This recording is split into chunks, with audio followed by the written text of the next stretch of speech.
며느리의 몸에 새겨진 기이한 문신, 그것은 단순한 그림이 아니었습니다. 시아버지 강 회장은 그 문신의 비밀을 알게 된 날 아들 몰래 며느리의 침실문을 열고야 말았죠. 아버님, 현우 씨한테는 비밀이에요. 며느리의 뜨거운 속삭임은 7년간 굳게 닫혀있던 그의 심장을 다시 뛰게 했습니다. 하지만 두 사람의 위험한 사랑이 절정에 달했을 때 한 통의 전화가 모든 것을 지옥으로 떨어뜨릴 줄은 꿈에도 몰랐습니다. 이야기를 들려드리기에 앞서 잠시 채널의 성장을 위해 시간을 내어주시겠어요? 구독과 좋아요는 다음 이야기를 만드는데 정말 큰 힘이 됩니다. 오늘 이야기에서 가장 기대되는 부분은 무엇인가요? 또는 여러분이 겪거나 들어보셨던 비슷한 경험이 있다면 댓글로 자유롭게 생각을 나눠주세요. 여러분의 소중한 의견 하나하나가 저희에게는 큰 영감이 됩니다. 그럼 이제 시작하겠습니다. 1막 강남의 최고급 주상복합 70평대 펜트하우스 침실에는 값비싼 가구와 어울리지 않는 차가운 정적이 감돌았다.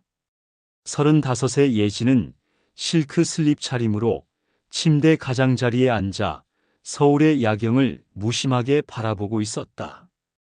결혼 5년 차, 남들이 모두 부러워하는 삶이었지만 매일 밤 이 시간만 되면 깊은 외로움에 잠겨야만 했다. 욕실에 물소리가 멎고 2살 연상의 남편 현우가 나타났다.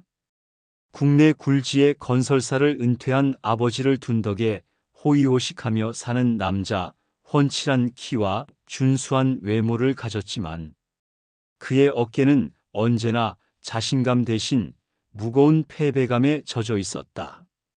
아내의 쓸쓸한 뒷모습을 본 현우의 표정이 착잡하게 굳어졌다. 그는 이미 오늘 밤에도 자신이 아내를 만족시킬 수 없으리란 사실을 알고 있었다. 예진아, 나 오늘 너무 피곤하네. 그냥 잘까?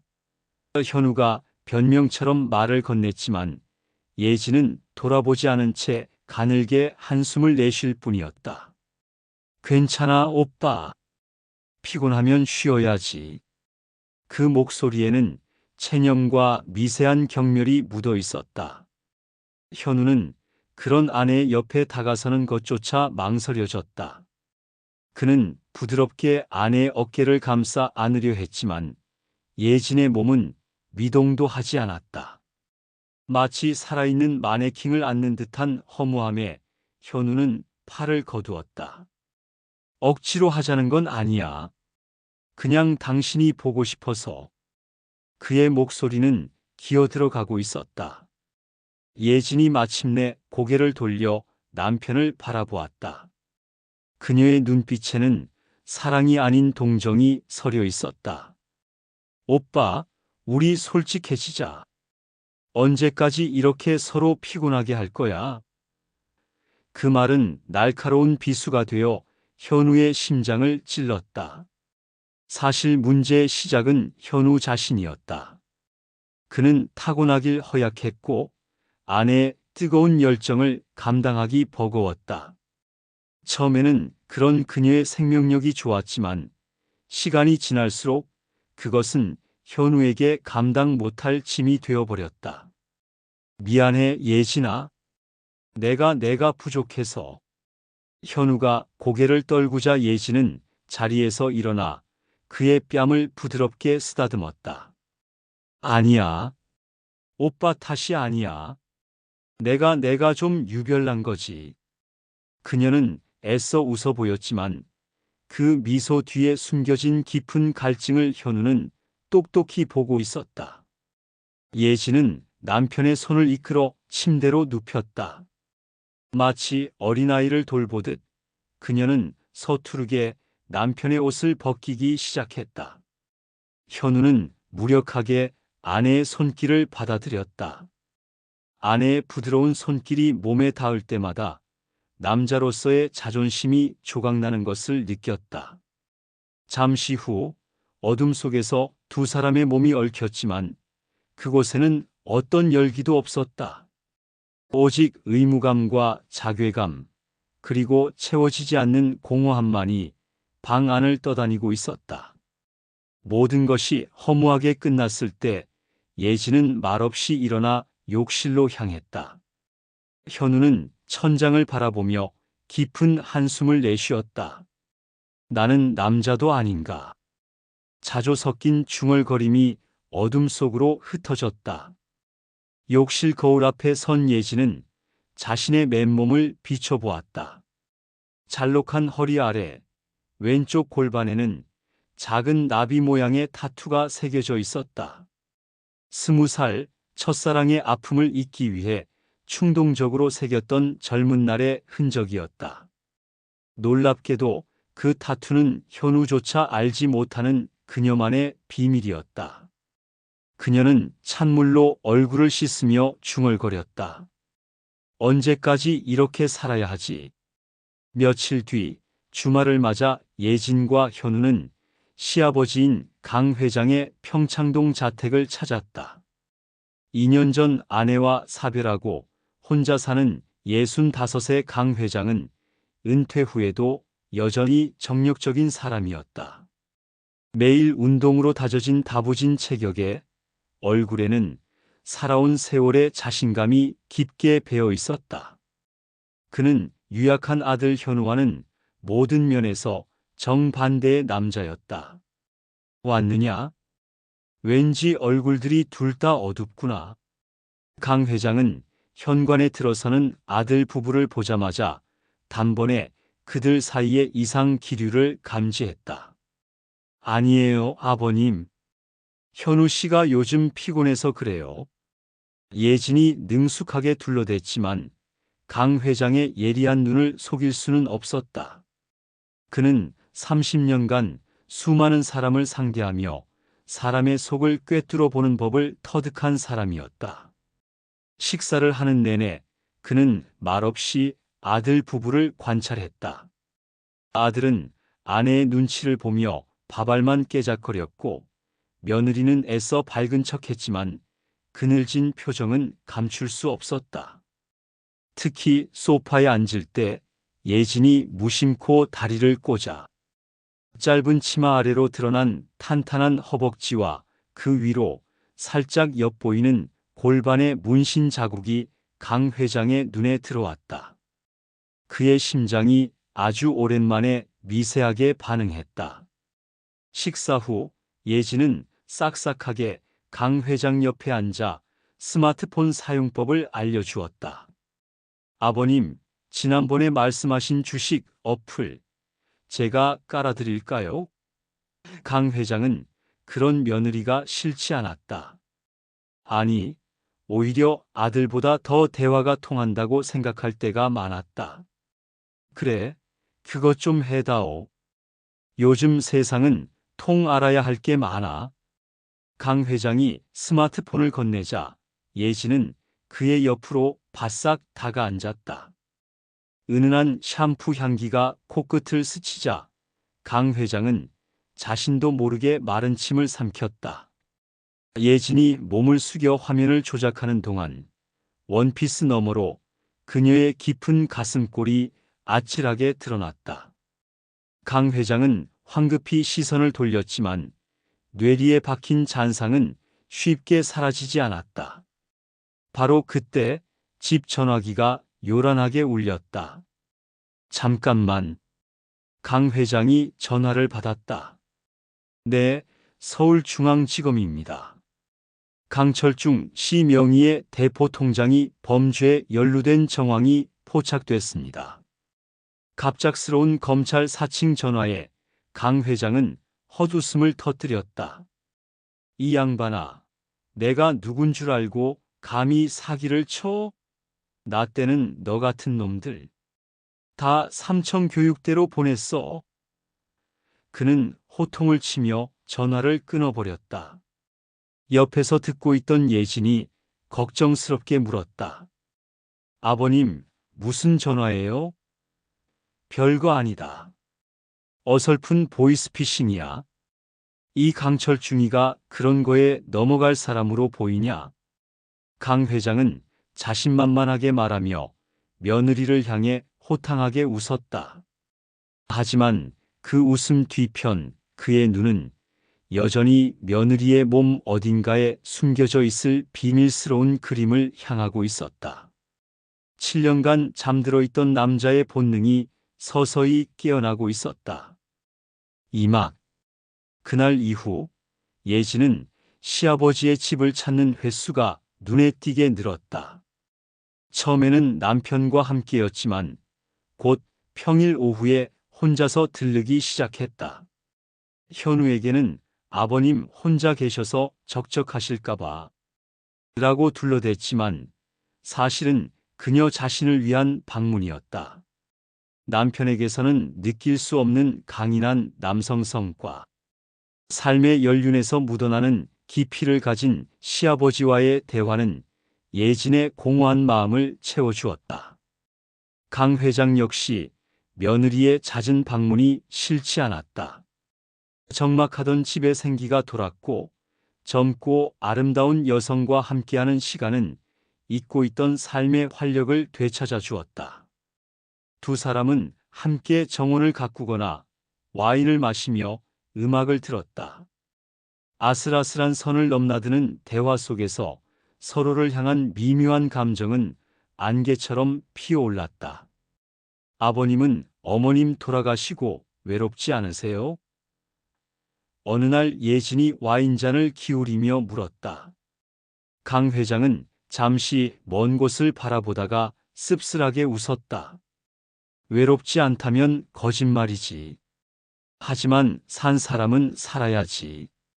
그의 목소리에 묻어나는 깊은 고독에 예진은 자신도 모르게 그의 손등 위로 자신의 손을 포겠다. 제가 자주 와서 말동무해 드릴게요. 강 회장은 며느리의 부드러운 손길을 뿌리치지 않았다. 위험한 감정의 불씨가 당겨진 것은 비가 내리던 어느 평일 오후였다. 현우는 회사 워크숍으로 집을 비운 날이었다. 예진은 아버님 댁 반찬 좀 챙겨드린다는 핑계를 대고 평창동으로 향했다. 그날따라 강 회장은 기분이 좋지 않아 보였다. 그는 서재에서 아내와의 추억이 담긴 낡은 앨범을 보고 있었다. 오늘이 내 시어머니 기일이다. 그의 나지막한 말에 예진의 마음이 쿵 내려앉았다. 그녀는 조용히 그의 옆에 앉아 함께 앨범을 보았다. 사진 속 젊은 시절의 시어머니는 예진과 놀랍도록 닮아 있었다. 한참을 말없이 사진만 보던 강 회장이 갑자기 예진의 손을 덥석 잡았다. 내게서 자꾸 그 사람의 모습이 보이는구나. 그의 눈가는 촉촉하게 젖어 있었다. 예진은 그의 슬픔에 깊이 공감하며 잡은 손에 힘을 주었다. 그 순간 두 사람 사이에는 더 이상 시아버지와 며느리라는 이름이 존재하지 않았다. 오직 외로운 남자와 위로가 필요한 여자만이 있을 뿐이었다. 강 회장은 예진을 부드럽게 일으켜 세워 떨리는 손으로 그녀의 뺨을 감쌌다. 이러면 안 된다는 걸 안다. 하지만 멈출 수가 없구나. 그의 거친 숨결이 예진의 얼굴에 닿았다. 예진은 눈을 감았다. 거부해야 한다는 이성의 목소리가 들렸지만 몸은 이미 그의 강렬한 카리스마에 복종하고 있었다. 강 회장의 입술이 그녀의 입술을 덮쳤다. 조심스럽던 키스는 점차 격렬해졌다. 7년 만에 맛보는 여인의 향기는 그의 잠자던 모든 세포를 깨웠다. 예진 역시 남편에게서는 단 한 번도 느껴보지 못했던 압도적인 힘에 정신이 아찔해졌다. 그의 단단한 팔이 그녀의 허리를 휘감아 바싹 끌어당기자 두 사람의 몸은 한치의 틈도 없이 밀착되었다. 강 회장의 손이 블라우스 안으로 파고들어 부드러운 속살을 더듬자 예진의 입에서 나지막한 신음이 퍼져나왔다. 그는 예진을 가볍게 안아올려 침실로 향했다. 빗소리가 거세지는 창밖과 달리 침실 안은 두 사람의 뜨거운 숨결로 가득 찼다. 강 회장은 천천히 그리고 정성스럽게 며느리의 옷을 벗겨냈다. 마침내 드러난 그녀의 나신, 그의 시선은 자연스럽게 왼쪽 골반의 나비 타투에 머물렀다. 이건 현우 녀석도 아는 것이냐? 그의 물음에 예진은 고개를 저으며 속삭였다. 아니요, 아버님만 아시는 거예요. 그 말은 모든 금기를 무너뜨리는 주문과도 같았다. 아름답구나. 그날 밤 두 사람은 서로의 몸을 탐하며 쾌락의 심연으로 끝없이 빠져들었다. 그 후 두 사람의 미래는 더욱 대담하고 빈번해졌다. 강 회장의 넓은 집은 그들만의 비밀스러운 낙원이 되었다. 현우가 출근하고 없는 평일 낮은 온전히 두 사람의 시간이었다. 처음에는 죄책감에 몸서리치던 예진도 시아버지와의 관계가 깊어질수록 점차 안정을 찾아갔다. 그녀의 얼굴에 웃음이 돌아왔고 남편 앞에서 보이던 냉소적인 태도도 사라졌다. 현우는 아내의 긍정적인 변화를 그저 자신에게 적응한 것이라고 착각할 뿐이었다. 한편 강 회장은 며느리와의 위험한 사랑에 빠지면서 10년은 젊어진 듯했다. 그러던 어느 날 오후 두 사람이 뜨겁게 서로를 안고 있을 때였다. 강 회장의 휴대폰이 미친 듯이 울리기 시작했다. 화면에는 아들이라는 이름이 떠 있었다. 젠장, 하필 지금 강 회장이 욕설을 뱉으며 전화를 받으려던 순간 예진이 그의 손을 막았다. 받지 마세요. 지금은 우리 둘만 생각해요. 그녀는 더욱 요염하게 그의 목을 끌어안았다. 하지만 전화는 집요하게 계속 울렸다. 결국 강 회장은 짜증 섞인 목소리로 전화를 받았다. 왜 자꾸 전화야? 그러자 수화기 너머에서 다급하고 절박한 아들의 목소리가 터져나왔다. 아버지, 저 현우예요. 큰일 났어요. 제가 주식 투자로 회사 공금을 날렸는데 이게 알려지면 저 깡패들한테 잡혀서 죽어요. 당장 3억을 보내주지 않으면 저 오늘 못 넘겨요. 제발요. 목소리는 분명 아들 현우의 것이었지만 극도의 공포에 질려 있었다. 강 회장의 머릿속이 하얗게 비었다. 뭐, 이놈아, 그게 무슨 소리야? 설명할 시간이 없어요. 빨리요. 여기 위치 추적당하니까 전화도 곧 끊어야 해요. 제가 문자로 보내는 계좌로 빨리 돈 좀 붙여주세요. 제발요. 뚝. 전화가 끊겼다. 곧이어 김철수라는 이름의 계좌번호가 날아왔다. 옆에서 모든 것을 듣고 있던 예진의 얼굴도 하얗게 질렸다. 강 회장은 이성을 잃었다. 아들이 죽을 위기에 처했다는 생각에 눈앞이 캄캄했다. 그는 당장 서재로 달려가 인터넷 뱅킹에 접속했다. 예진이 뒤따라오며 말렸다. 아버님, 잠깐만요. 뭔가 이상해요. 현우 씨가 그럴 사람이 아니잖아요. 하지만 아들에 대한 걱정에 사로잡힌 강 회장의 귀에는 아무것도 들리지 않았다. 비켜라. 내 아들이 죽게 생겼는데. 그는 망설임 없이 자신의 은퇴 자금 3억 원을 문자로 받은 계좌에 이체했다. 송금 버튼을 누른 직후 그는 안도의 한숨을 내쉬었다. 하지만 그것이 모든 비극의 시작이라는 것을 그는 꿈에도 알지 못했다. 그때 정말 모든 걸 포기하고 싶었습니다. 훗날 그는 그 순간을 그렇게 회상했다. 산막 송금을 마친 강 회장은 곧바로 아들 현우에게 전화를 걸었지만 수화기 너머에서는 전화기가 꺼져 있어라는 차가운 기계음만 흘러나올 뿐이었다. 불안감이 엄습했다. 그는 1분 간격으로 계속 전화를 걸었지만 결과는 마찬가지였다. 깡패들이 아들의 휴대폰을 빼앗은 것이라고 그는 애써 스스로를 위안했다. 옆에서 지켜보던 예진의 예리한 직감은 계속해서 위험 신호를 보내고 있었다. 아버님, 제가 현우 씨 회사에 전화해 볼게요.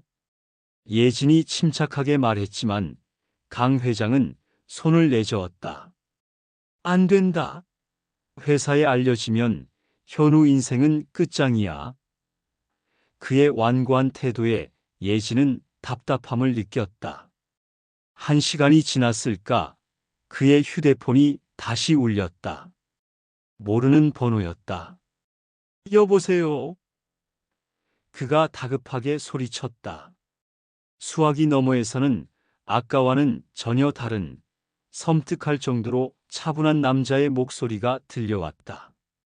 강철중 씨, 아드님은 우리가 잘 데리고 있습니다. 아드님 목숨값으로 3억은 너무 적지 않나? 그 순간 강 회장의 심장이 바닥으로 곤두박질 쳤다. 사기였다. 아들의 목소리를 흉내낸 지능적인 보이스피싱이었던 것이다. 이 이계 자식들. 강 회장이 분노에 찬 고함을 질렀지만 상대방은 비웃듯 말을 이었다. 분하면 경찰에 신고해 보시든가. 하지만 그땐 당신 며느리와의 뜨거운 동영상이 아드님과 온 세상에 뿌려지게 될 겁니다. 전화가 끊기고 강 회장은 그대로 소파에 주저앉았다. 돈을 잃은 것보다 더 큰 충격과 공포가 그를 덮쳤다. 그들이 자신과 며느리의 관계까지 알고 협박하고 있었던 것이다. 어떻게? 그의 머릿속은 혼란으로 뒤엉켰다. 예진이 다가와 무슨 일이냐고 물었지만 그는 차마 입을 열 수 없었다. 거울 속 초라한 제 모습을 보며 그냥 이대로 죽고 싶다는 생각뿐이었습니다. 모든 것을 잃었다는 절망감에 그의 눈에서 눈물이 흘러내렸다. 가족들 앞에서 눈물을 보인 건 그때가 처음이었어요. 평생을 강하게만 살아온 남자의 무너지는 모습을 보며 예진의 마음도 찢어질 듯 아팠다. 그녀는 아무 말 없이 그를 부축해 서재로 데려가 그의 컴퓨터를 켰다. 그녀는 무언가 단서를 찾아야만 했다. 예진은 놀라운 집중력으로 컴퓨터 기록을 샅샅이 뒤졌다. 놀랍게도 그녀는 강 회장이 최근 중년 만남 어플에 가입했고 소희라는 닉네임의 여성과 여러 차례 채팅을 한 기록을 발견했다. 그리고 그 대화 내용 속에는 예진 자신과의 관계를 은근히 자랑하는 강 회장의 어리석은 말들이 고스란히 남아 있었다. 범인들은 이 어플을 통해 의도적으로 접근해 모든 정보를 빼내고 AI 딥보이스 기술로 현우의 목소리를 복제해 범행을 저지른 것이었다. 모든 퍼즐이 맞춰지는 순간이었다. 바로 그때 현관문이 열리고 아무것도 모르는 현우가 워크숍에서 돌아왔다. 다녀왔습니다. 아버님, 예진아, 다들 무슨 일이야? 어색한 침묵 속에서 예진은 조용히 현우를 서재로 불렀다. 그리고 컴퓨터 화면을 보여주며 모든 사실을 털어놓았다. 보이스피싱 사기를 당한 것, 그리고 아버지와 자신의 부적절한 관계까지. 현우의 얼굴은 처음에는 충격으로, 다음에는 분노로, 마지막에는 깊은 슬픔으로 일그러졌다. 그는 아무 말 없이 서재를 나와 거실에 망연자실 앉아있는 아버지를 바라보았다. 아버지의 뺨을 향해 주먹을 날리는 대신 그는 조용히 아버지 앞에 무릎을 꿇었다. 그리고는 아이처럼 서럽게 울기 시작했다. 아들의 울음소리에 강 회장도 예진도 함께 눈물을 쏟았다. 그들의 잘못된 욕망이 만들어낸 비극 앞에서 세 사람은 오랫동안 서로의 상처를 부둥켜 안고 울었다. 그 눈물은 원망이 아닌 서로에 대한 연민과 용서의 눈물이었다. 일주일 후 가족은 경찰에 모든 사실을 신고했다. 범인들이 잡힐 가능성은 희박했고 3억 원을 되찾을 확률은 더더욱 없었다. 하지만 그것은 더 이상 중요하지 않았다. 강 회장은 평생 일군 부와 명예보다 더 소중한 것을 잃을 뻔했다는 사실을 깨달았다. 그는 아들과 며느리 앞에서 진심으로 사죄했다. 내가 너희 둘에게 씻을 수 없는 죄를 지었다. 이 늙은이의 어리석은 욕심이 모든 것을 망쳤구나. 현우는 말없이 아버지의 손을 잡았다. 아니에요, 아버지. 저에게도 책임이 있어요. 제가 남편으로서, 아들로서 부족했기 때문에 이런 일이 생긴 거예요. 그는 아내 예진을 바라보며 말했다. 예진아, 미안하다. 너의 외로움을 이제야 알 것 같아. 나에게 한 번만 더 기회를 주지 않겠니? 예진은 조용히 고개를 끄덕였다. 그녀의 마음속에서 시아버지를 향한 뜨거운 욕망은 어느새 가족을 지키고 싶은 단단한 사랑으로 변해 있었다. 그들의 관계는 끝이 났지만 그 자리에는 이전보다 훨씬 더 성숙하고 견고한 가족애가 뿌리내리고 있었다. 6개월이 흘렀다. 강 회장은 평창동에 큰 집을 팔고 아들 부부와 가까운 곳으로 이사했다. 잃어버린 3억은 그에게 값비싼 인생 수업료가 되었다. 그는 남은 시간을 오롯이 가족과 함께하며 속죄하는 마음으로 살아갔다. 현우와 예진의 관계는 놀랍게도 이전보다 훨씬 좋아졌다. 모든 비밀을 공유하고 가장 큰 위기를 함께 극복한 두 사람은 서로를 더 깊이 이해하고 신뢰하게 되었다. 현우는 아내를 만족시켜야 한다는 강박에서 벗어났고 예진 역시 불같은 욕망 대신 잔잔한 애정의 소중함을 깨닫게 되었다. 어느 주말 저녁 세 사람은 조촐한 저녁 식사를 함께 했다. 식탁 위에는 평범한 된장찌개와 김치뿐이었지만 그 어떤 진수성찬보다 따뜻하고 행복한 온기가 흘렀다. 인생이란 참 알 수 없는 것이더구나. 강 회장이 나지막이 말했다. 가장 큰 것을 잃었다고 생각했을 때 비로소 가장 소중한 것이 무엇인지 깨닫게 되니 말이다. 그의 말에 현우와 예진은 말없이 미소 지었다. 그들의 사랑은 한때 금단의 선을 넘었지만 결국 더 큰 진실을 마주하게 했다. 진정한 행복은 채워지지 않는 욕망을 쫓는 것이 아니라 곁에 있는 사람의 상처를 보듬고 함께 걸어가는 과정 속에 있다는 것을 그들은 마침내 깨달았던 것이다. 오늘 이야기는 여기까지입니다. 여러분은 이 가족의 선택과 변화를 어떻게 보시나요?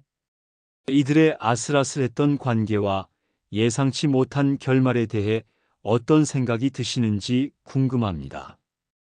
여러분의 인생에서 겪었던 가장 큰 위기와 그것을 극복했던 경험이 있다면 댓글로 함께 나눠주세요.